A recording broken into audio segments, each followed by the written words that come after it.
Deficiencies. We see deficiencies all around us. If your work product on Monday is not too fantastic and you realize that you stayed up real late on Sunday night, well, it's easy to conclude that you possibly have a deficiency in sleep. If a basketball player is not as good as the other players on the team or possibly their competition, well, you can easily draw a conclusion that they have a deficiency in their practice or deficiency in their skills. When I'm interviewing a trainer, seeing whether or not they're a good fit for our team, and asking questions, I can find if they have a deficiency in their education or maybe their experience in working with people. We see deficiencies day in and day out as personal trainers. But what if the deficiency you're experiencing, that you're associating with time passing on a calendar, is actually due to the lack of one simple nutrient, which could completely prevent or cure or even reverse the effects that you're having because of that deficiency? Which begs the question, is the deficiency you're experiencing in your own ability due to age, or is it protein? Today on the Personal Edge Fitness Podcast. Welcome to the Personal Edge Fitness Podcast with Garrett Williamson. Health, wellness, exercise, nutrition, and a whole lot more. Got questions? Call us and leave a message at 251-278-EDGE or message us at Personal Edge Fitness on Facebook and Instagram, at Team PE on Twitter, or personaledgefitness.com. Good day and welcome to the Personal Edge Fitness Podcast. My name is Garrett Williamson. I'm president of Personal Edge Fitness and host of the Personal Edge Fitness Podcast. Thank you so much for joining us today. Continuing on with our series on Is It Age? And today we're tackling deficiencies in protein that we associate with age. And if you have any questions about this podcast or any others, or if you're having challenges understanding what I mean about the fact that there is no truth to the thought process that time passing on a calendar actually causes deterioration, or if you have any questions that may help you dispel the myths of health, fitness, and wellness, please contact us at area code 251-278-3343. That's 251-278-EDGE. You can also reach me at garrett@personaledgefitness.com. That, of course, is my email address. That's also our website, personaledgefitness.com, and also our Facebook page, Personal Edge Fitness. Hit me up on Twitter at @TeamPE if you are so inclined. This is one of the big three. I've started this series on is it age or is it, to try to attack all those but what abouts that I hear. Because I've told you many times that the ridiculous concept that time passing on a calendar causes deterioration is an absolute lie. Anybody saying that is lying to you. Anybody that says that is a liar. And I mean that, and that's why I say it so many times. Your ability is dictated by four things, which are fitness, nutrition, lifestyle, and mindset. And all four of those are 100% controllable, 100% your responsibility, 100% your fault. But the neat thing about that is that you have control. And I've also done a podcast on this, on the true fountain of youth. And I mean the true fountain of youth. Not just that's a neat saying. It's a great sales tactic to try to get you to tune in because I'm talking about the fountain of youth.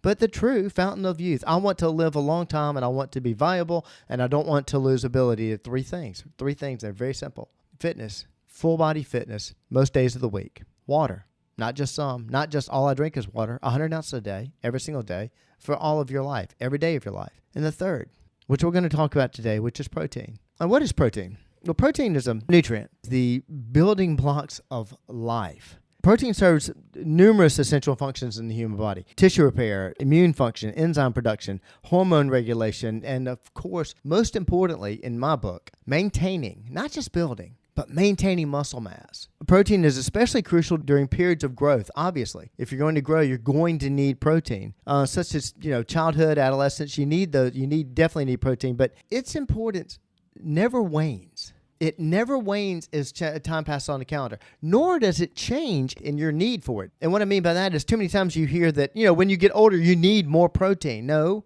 you need that same amount of protein that you figure it out the same way. We're going to talk about that in the conclusion of this. You use the same equation to equate your needs for protein, and that equation doesn't change from the cradle to the grave. It's an essential building block. Now, let me break this down to you. I've talked about this before, but as personal trainers, as physical therapists, anybody working with any kind of exercises, what have you, physical exercise, then those individuals, or when you're doing any kind of exercise, you're not building anything. Believe it or not, you're not even really directly maintaining something, maintaining fitness, maintaining your muscle development or muscle mass. You're actually breaking it down. You're intentionally breaking it down. That's what we want to do. The body's the most intelligent machine in the world, and so we know that it can repair itself, which is what exercise is based on that truth, that law that, not a theory, not a hypothesis, we know for a fact that you break down muscle tissue, it rebuilds, and it rebuilds stronger if it has the tools to rebuild. So as personal trainers, we are breaking down muscle tissue in order for your body to build it back. But the key there is first calories, and second, you've got to have protein. You've got to have the right amount of protein.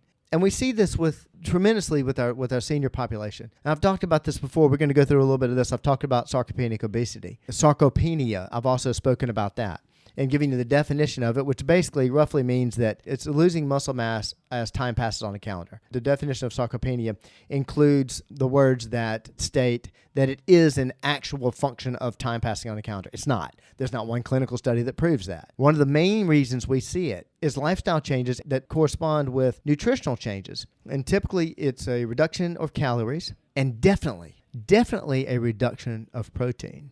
And because of that, sarcopenia is a loss of muscle mass. And so we begin to lose muscle mass as time passes on a calendar, which has nothing to do with time passing on a calendar. As our lifestyle changes, kids leave the home, the first thing that we want to do is we want to simplify our life. That affects every aspect of our life, including, and most importantly, it affects your nutrition. Because the first thing that is typically cut out of a diet is the thing that's hardest to maintain, that's more expensive, doesn't last very long, has to be preserved, a lot of money involved in preserving it, and that is protein. And so too many times it's ditched. You know, Larry and I, the kids are out of home, out of the house. We're not making those big meals anymore. So, we'll just have a salad for dinner, and it doesn't have any kind of protein in it. Or I'm just going to have cereal. Or whatever the other nutrient or other meal that you have that doesn't have protein in it that is simplified.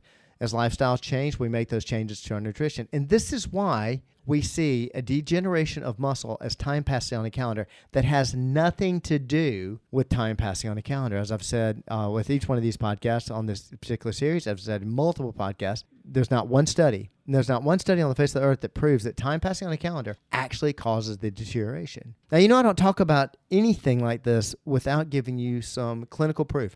And the reason I use clinical proof so much is, one thing, it backs me up. The second thing is that the argument against what I call the lie of age, the argument against it, people that say that no, time passing on a calendar actually causes deterioration, they have no clinical studies to back that up. So I want to make sure that I'm not being a hypocrite and let you know that we've got plenty of studies that back this up. I'm reading some of this, of course, so pardon me. There are so many studies about this. If you were to Google the topic of what causes lack of ability, nutritional changes that cause lack of ability, exercise changes that cause lack of ability, lifestyle changes that cause lack of ability, you're going to come up with a copious amount of studies. Even one small, minute part of what I'm talking about today, I had 4 pages on Google on studies that I was looking at on this particular subject. One of the studies that talks about it was a study. It was called Protein Intake and Physical Function in Aging, subtitled The Health ABC Study.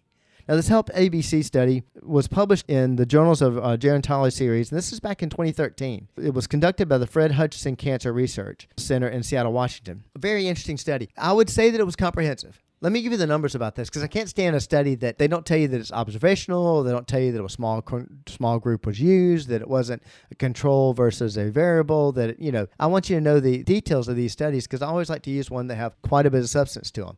This study had 2,986 people, over 2,900, almost 3,000 people involved in this study. Well, they must not have studied the right ages. Well, the participants were aged 70 to 79. That should cover enough of the elderly question, the age population question. Were the people really older? And did it go on long enough? Only went on for 6 months or whatever. Well, no, actually it was studied from 1987 to 1998. So this is a very comprehensive study. What did they find? The Health ABC study explored the relationship between protein intake and physical function in these 2,986 adults. The results indicated that higher protein intake, now hold on to that thought, because when I say higher protein intake, that's a comparison. That's a comparison to what the norms are typically seen in that population. I would call it a normal intake of protein. The protein intake was associated with better physical function, including walking speed and muscle strength. Conversely, those with lower protein intake were more likely to experience physical deficits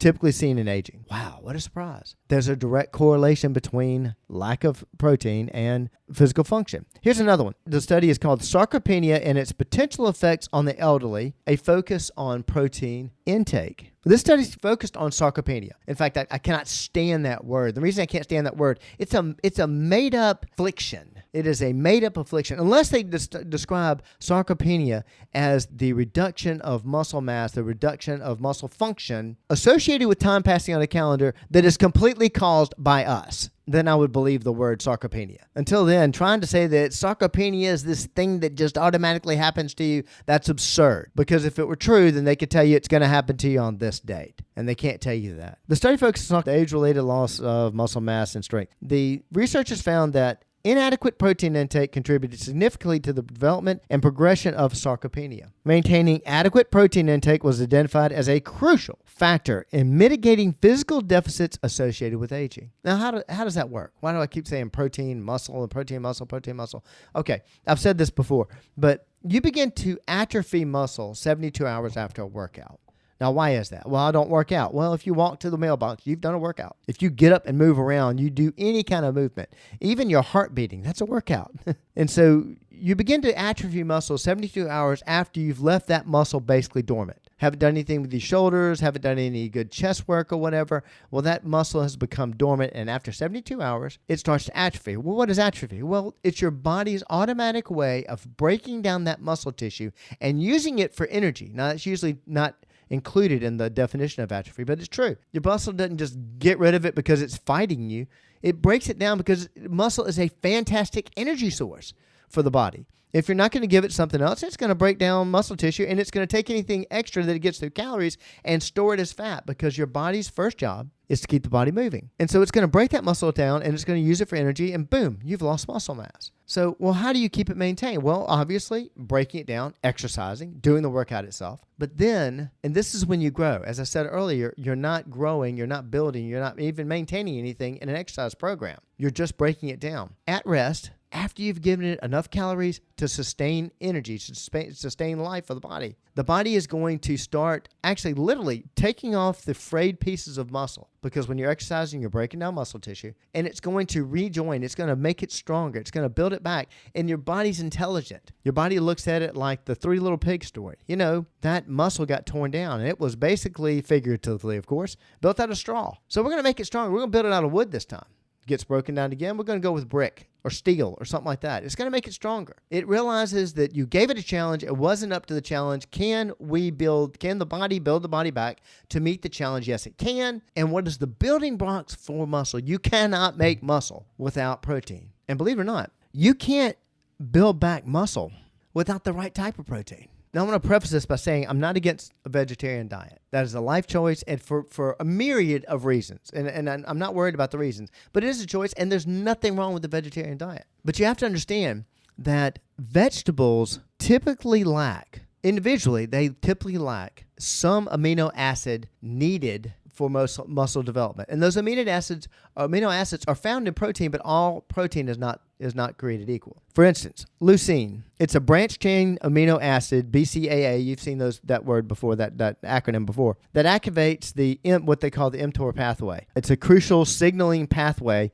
that stimulates muscle protein synthesis. In other words, making protein into muscle. It plays a central role in promoting growth and recovery. Another one is, I don't know if I'm saying this right, isoleucine. It's another BCAA. It supports energy production, aids in protein synthesis. Another is the valine. And it's the third BCAA, and it's involved in muscle metabolism and tissue repair.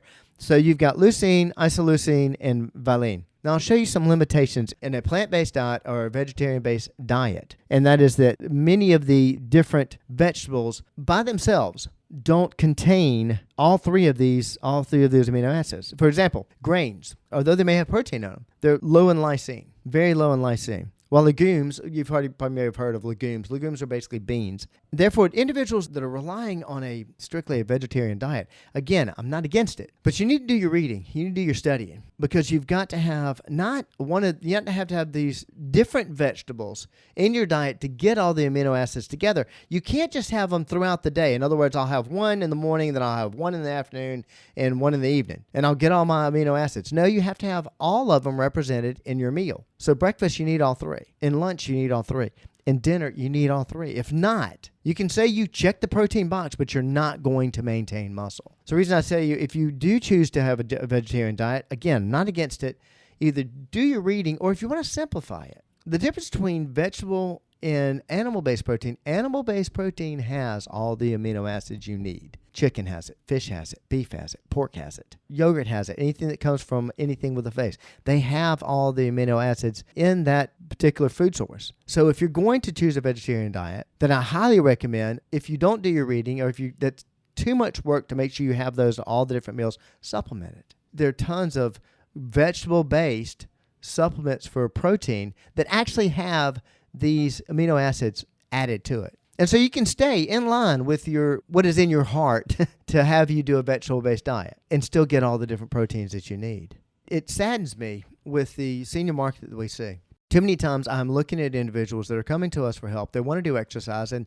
as I've said many times before, that generation, whether it's boomers or the oldest of the Gen Xers, they typically have a very good work ethic. So their answer in exercise is to work harder. And answer anytime that anything is deficient is to work harder. So getting them to exercise is not difficult. But their knowledge base of nutrition is based on what I call live food, a lie that started in 1953. And so their mental state when it comes to nutrition, the answer is always cut out or reduce. Also, if you add that lifestyle component to it, I was telling you a minute ago that when you get to be a certain age, a certain part of your lifestyle where kids have left the house, you're trying to simplify things, typically we're going to get rid of that protein. And too many times I see clients that come in here and are willing to do the work, but I cannot convince them to, hey, we've got enough of the calories, we've got enough protein. And because of the lie of age, they believe that this automatically cannot happen for them because of their time on the calendar, because somebody has lied to them. A health professional, most likely, has lied to them by telling them that you have this number, therefore you can't, and that is a lie. It is a protein deficiency. When you correct it, you can cure those physical problems and even reverse them. So it's not age.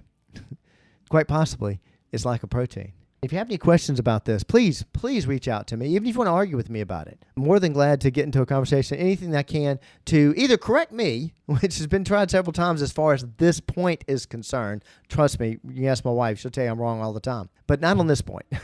On this point, look, if I'm wrong, I want to make sure I go and correct it. But if you have challenges about it, please contact me at 251-278-3343. That's 251-278-EDGE. You can also reach out to me at Garrett, Garrett, at personaledgefitness.com. Personaledgefitness.com is our website, our Facebook page, and if you'd like to, hit me up on Twitter at TeamPE. The last thing I want you to do is to miss out on one of the 3 pillars of the Fountain of Youth. Because making sure you hit all 3 of those pillars and making sure you have the right amount, making sure you're doing it correctly, making sure you're not lacking in anything and causing deficiency is just one more way we help you reach your level of wellness. Thank you so much for tuning in today, and I hope to see you next time. Thanks for listening to the Personal Edge Fitness Podcast with Garrett Williamson. Subscribe now and be a part of the show by calling 251-278-EDGE or message us on Facebook and Instagram at Personal Edge Fitness or at Team PE on Twitter, and visit us at personaledgefitness.com.